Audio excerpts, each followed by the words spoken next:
Hello and welcome to 10,000 Africans podcast. My name is JD Tarpe and I am your humble host. Today on the show we have Chiziterem Uwaga. He is the founder and host of Afreviews, an amazing, interesting podcast by people of African descent, and generally a very interesting concept that you'll hear about very soon.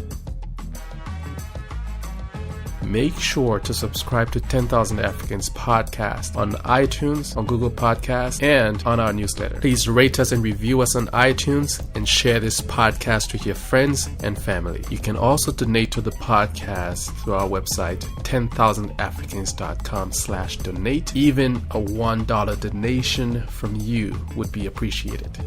So welcome to the show, Chizi. Nice to have you. Thank you very much. Yeah, it is actually awesome to be here, actually. Yeah, man. Like I said, I really love the concept of your podcast and what you're trying to do. But before we get there, I want the people to know who you are. What's your story? Prior to even just getting into that, yes, of course, I should thank you for being here. Founder, yes, that is of Afreviews as a concept. We more so like to call it a concept rather than a podcast. Just some little clarifications here and there.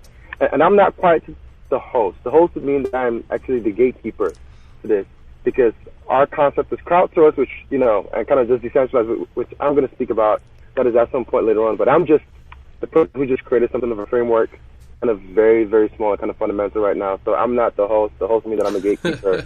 I do not want to keep, and I do not want to bar people from actually coming in. So yes, about me, where do I start? So I was born and raised in Nigeria. Shout out Nigeria to everyone who is out there. I moved to the United States essentially when I was about 14, 15 or so years of age, and this was in 2006. I would not forget it.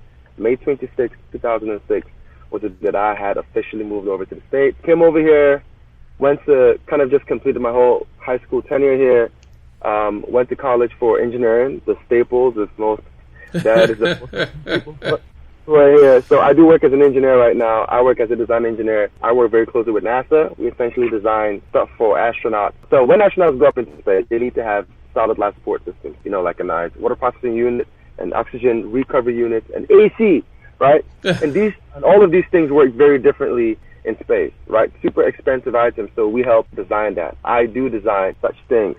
So that's where I'm at right now. But, of course, one has a business and one has a couple of ventures, one of which is actually Afreviews. So, good. So Afreviews, man, you are not the host because there is no host, which is a very interesting concept. Where did it stem from? Where did you get the idea? What did you what was your thinking behind it? 2016 was a major hectic year for me.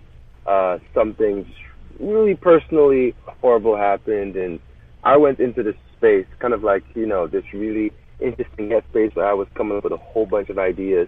How, I really never understood that at the worst point in your life is when you were really this is for the most part when you have the most ideas. Those are the turning, right? And I truly experienced that in 2016. Now, fast forward to 2017, October, that is kind of like around the Halloween time. This is over in the United States. Being an engineer, I just like to tinker with stuff, and then, my mind was in a whole bunch of different spaces, and I got this Black Panther mask, and I just put lights in it, right? And you know how, the Black Panther came out over in 2018, early 2018, so in October, I'm kind of tinkering with this stuff, and, I'm just thinking to myself, okay, all these ideas, do I just make this, do I then sell it, right? Because it just looks really cool, because all you do is just push a button, and the eyes just kind of light up. So I'm just like, okay, there is going to be a global paradigm shift when this movie comes out, right? And, it is actually going to go beyond just this particular costume that I'm trying to make, maybe just sell to people. It is going to go into so many other things, right? Art, for example, and how we actually just perceive that is as Black folks, right? That's from a global standpoint. So I was like, okay, this is interesting. Also, being in STEM as well, I looked at the concept of decentralized thought, with blockchain, things of that nature, and trying to combine STEM and arts and podcasts. Well, starting off as a podcast concept, okay, it just made sense that we had to be the ambassadors of what we were, that is of who we, that is of who we were. because we were the very last thing to actually be discovered. We know that the concept of, Southeast Asian dynasties and, medieval culture is very mainstream, right? So then you don't have a situation where the Afro concept, none of the Afro concepts are actually mainstream. So that's the very final thing to be learned. Every other place in the world, we have an idea as to who they are. I mean, even Machu Picchu, and that is in Peru, things of that nature. No one really knows much about that is our continent. And from an indigenous and diasporic standpoint, we have to be there now that the world is going to really try to want to discover who we are. We have to be there to actually tell them, hey, this is who we are. Don't just go into this and Columbus everything and then redefine what you think it is. So we have to be the gatekeepers and we have to be the ambassadors for it. And we have to decentralize the thought. It shouldn't just be one person doing this. It has to be a combination of everyone. And how do you do that? You do that by actually giving every single person a voice in any single way possible. For the podcast concept, of course, food, travel, things of that nature. Major staples of our communities.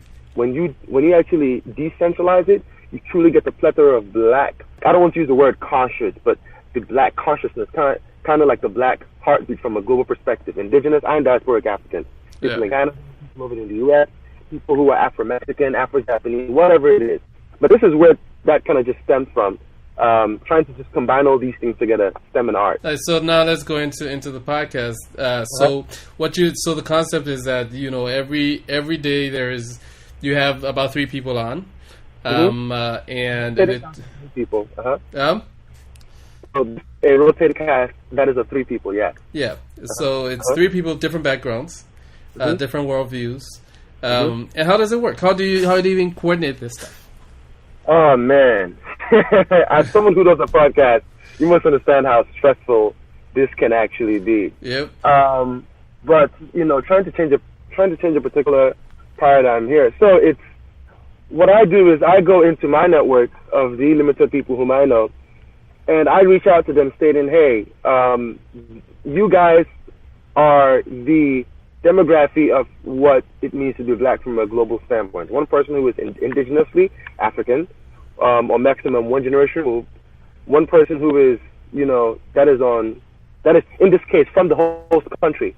If I was in Canada like you are, then it would be someone who is black and was born and raised in Canada, maybe 2, 3, 4 generations or 5 generations prior, right? And then we have someone who is Afro-X, meaning Afro-Caribbean, Afro-Latinx, again, like I just said, Afro-Mexican, Afro-Asian. We have one person from each of these areas. Sometimes, we just have 2 people from one, but, we're not that known yet, so then we don't have as much of a choice. Currently, it's all through some of my connections and friends of friends. Yeah. Right? So what we do is we just pick out male or female, and we pick a short story written by an author who is globally African. And what we do is we read the short stories that are maybe like 4 minutes long, 5 minutes long, 8 minutes long maximum, and we sit down and each of us discuss all of this. The beautiful thing about short stories is that is about reading a short story is more so that there is a nice snapshot into the real state of people's lives and traditions.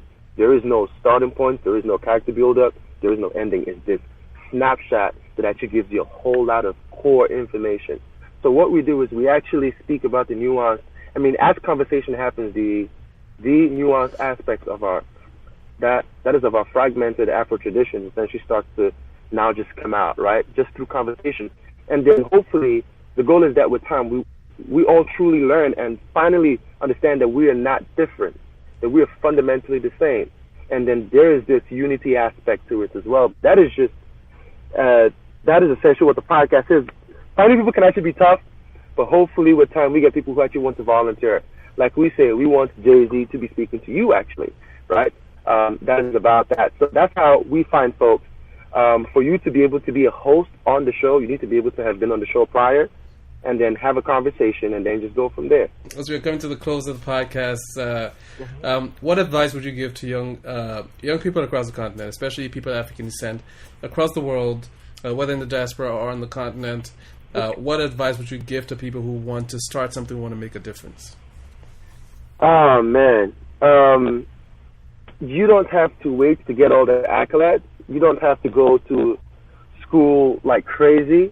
The internet is a very beautiful thing. Use it. Research. You can learn so much enough to actually start your own thing and be fully legit. So really research on the internet. Don't wait till you have a lot of accolades to say, okay, I've been given, now I can have the audacity to do something. Just do it now. It is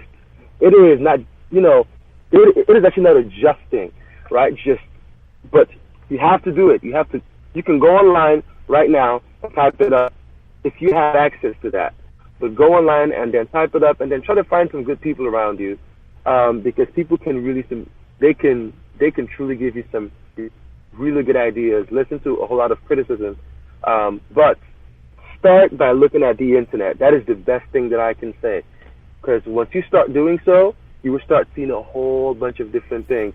I was searching for something else today, and I found kind of like a breakthrough of sorts with this other concept as well.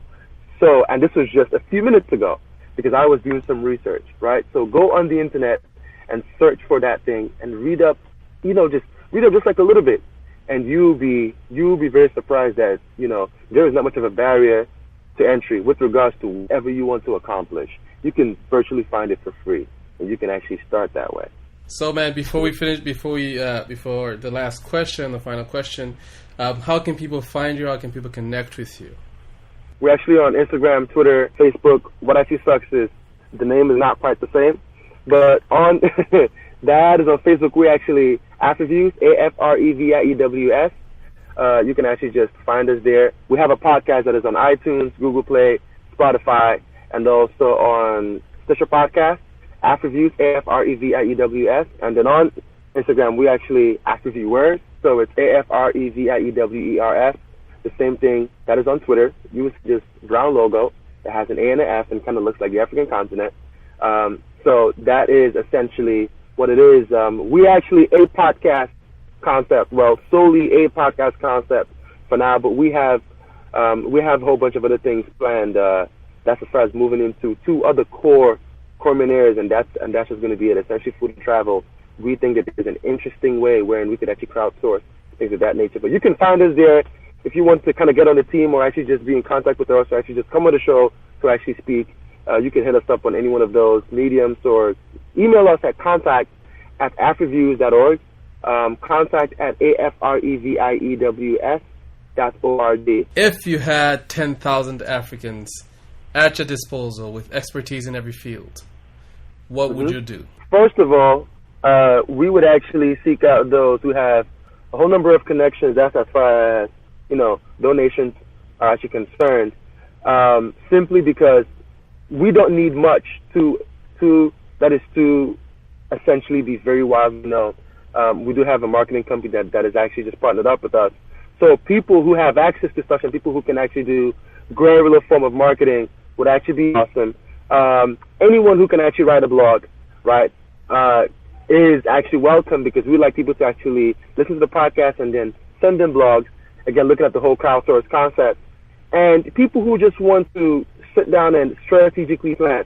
It doesn't matter what you do. We don't care about any of that.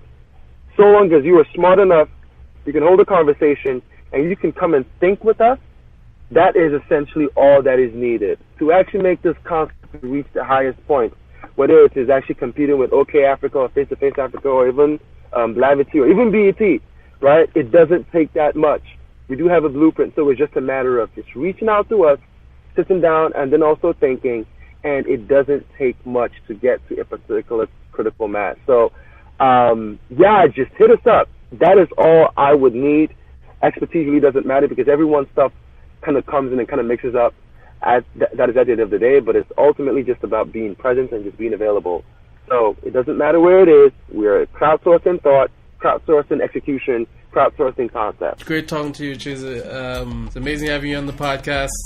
Thank you very here we are. Thank you so much for coming on, man. It's been great having you. Yeah, thank you very much. Appreciate it. Thank you again for listening. Make sure to subscribe to us on iTunes, on Google Podcasts, and make sure to rate us and review us. If you can, please donate to 10,000africans.com/donate. I look forward to hearing from you. Have a great day. Have a wonderful week.